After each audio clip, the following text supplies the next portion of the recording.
चलिए बच्चों, अब आज हम लोग बात करने वाले हैं दहन और ज्वाला से आगे बढ़ करके पार्ट 2 में इसी के मोमबत्ती का इतिहास। कल हम लोग माचिस के इतिहास के बारे में पढ़े थे ना, तो आज मैं बात बताने वाला हूँ आप लोगों को मोमबत्ती का इतिहास। तो इसको सबसे पहले किसने बताया था? अगर कोई आपसे पूछेगा तो बताना पड़ेगा ना कि सबसे पहले किसने बताया था। तो इसको सबसे पहले माइकल फैराडे ने बताया, जो एक बच्चों बिजली इलेक्ट्रिक जो होता है ना उसके वैज्ञानिक थे, उसमें इंटरेस्ट रखते थे, ठीक है ना। और वो बताए कि जो मोमबत्ती होता है वो मोम का बना होता है। लोगों को बताया 1860 में ये इतिहास बताया जाता है कि मोमबत्ती के बारे में उन्होंने लोगों को बताया कि आप किस तरह से उसका इस्तेमाल कर सकते हैं ऊर्जा के रूप में। बहुत महत्वपूर्ण है कि नहीं, ऊर्जा हमारे लिए बहुत ज़रूरी चीज़ है। आज खाना हम लोग बना रहे हैं गैस पर, चाहे चूल्हे पर, कोयले पर, सब किसके स्रोत है? ऊर्जा के। किसके स्रोत है? ऊर्जा के। बहुत सुंदर।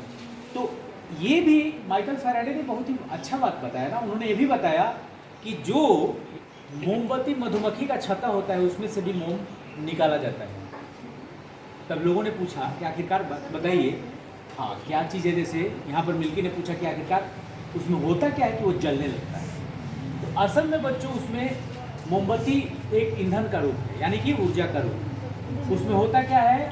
यह एक हाइड्रोकार्बन होता है। क्या होता है बच्चों? यह एक हाइड्रोकार्बन होता है जिसमें हाइड्रोजन और कार्बन मिले रहते हैं, यानी कि यह हाइड्रोजन और कार्बन से मिल करके बना होता है, जिसके चलते ये एक ज्वलनशील पदार्थ है और इसका इस्तेमाल ऊर्जा के रूप में किया जाता है। आज हो रहा है ना, मोमबत्ती हम लोग जलाते हैं, कैंडल।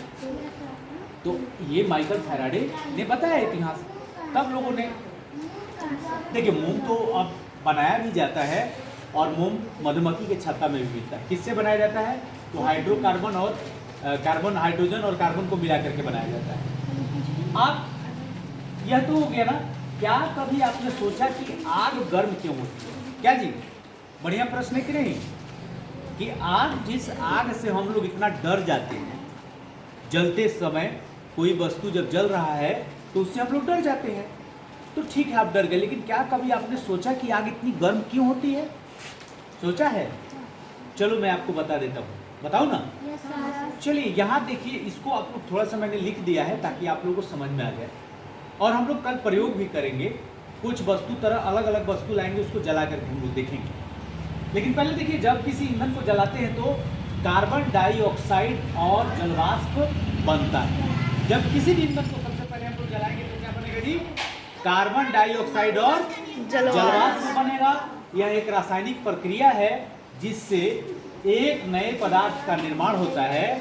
और यह नया पदार्थ क्या होता है बच्चों? काफी अस्थायी होता है, ठीक है ना।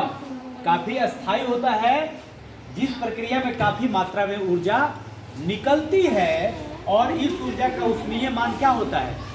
अधिक होता है। क्या होता है जी? अधिक। जिस कारण से यह आग गर्म होता है। इतना ध्यान रखेंगे, जिससे ज्यादा, जिस कारण आग गर्म होती है, ये ऊष्मीय मान के वजह से किसी वस्तु को जलाना एक भी रासायनिक प्रक्रिया है, ठीक है ना। समझ में आया? जब किसी ईंधन को जलाते हैं तो कार्बन डाइऑक्साइड और जलवाष्प निकलता है और यह एक रासायनिक प्रक्रिया है जिसमें एक नए पदार्थ का निर्माण होता है। और वह पदार्थ अस्थायी होता है, जिसमें निर्माण के दौरान बहुत ज़्यादा ऊष्मा बनता है, बहुत ज़्यादा, जिसके चलते आग गर्म होती है। नहीं, ये ध्यान रखना। इसी के चलते आग के आसपास हम लोग नहीं जाते। यही कारण है कि आग गर्म होती है। कोई नई वस्तु कल हम लोग प्रैक्टिकल कर लेंगे, जैसे लकड़ी, कोयला, कागज और तरह तरह की चीज़ें जला करके हम लोग देख लेंगे। और कैंडल भी है, कैंडल भी जला करके, मैंने मोमबत्ती भी है, उसको भी जला करके हम लोग देख लेंगे। समझ गए ना बच्चों? कोई दिक्कत? आग क्यों गर्म होती है आप लोग बता देंगे। जब किसी ईंधन को हम लोग जलाते हैं तो कार्बन डाइऑक्साइड और जलवाष्प बनता है। क्या बनता है? कार्बन डाइऑक्साइड और जलवाष्प बनता है। यह एक रासायनिक प्रक्रिया है जिससे एक नए पदार्थ का निर्माण होता है। यह एक रासायनिक प्रक्रिया है जिससे एक नए पदार्थ का निर्माण होता है। यह नया पदार्थ काफी अस्थायी होता है, ठीक है ना। जिस प्रक्रिया में काफी मात्रा में ऊर्जा निकलती है और उस ऊर्जा का ऊष्मीय मान क्या होता है बच्चों? ऊष्मीय मान माने ऊष्मा जैसे आप पढ़े हैं ना, अधिक होता है, जिसके चलते आग गर्म। ऊष्मीय मान अधिक होने के चलते आग क्या होती है? गर्म।